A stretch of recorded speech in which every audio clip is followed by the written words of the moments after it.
আরে জান, জ্বরে গা পুড়ে যাচ্ছে তোমার। বন্ধু, আজকে অফিসে আসতে পারবো না। কেন? আমার বউয়ের শরীর ভালো না। তাহলে তোমার শাশুড়িকে খবর দাও। তুমি বাসায় বসে থাকলে চলবে? না বন্ধু, শাশুড়ি তো বিয়ের সময় তার দায়িত্ব আমাকে বুঝিয়ে দিয়েছে। আমি যখন অসুস্থ থাকি, আমার স্ত্রীর খাওয়া ঘুম কিছুই থাকে না। সে আমাকে দিন রাত সেবা করে।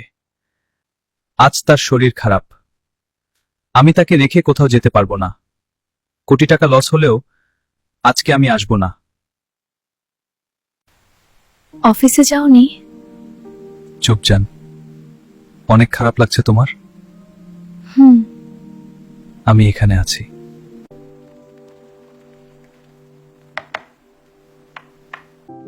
জান, একটু উঠো, হ্যাঁ, খেয়ে নাও। ধন্যবাদ।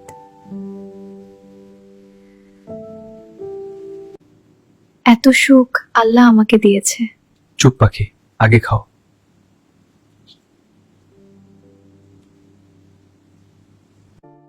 সব স্বামী যদি তোমার মতো হতো, তাহলে কোনো মেয়ের জীবনে কষ্ট থাকতো না। বউ যেমন স্বামীকে সেবা করে, তেমনি স্বামীরও উচিত বউকে সেবা করা।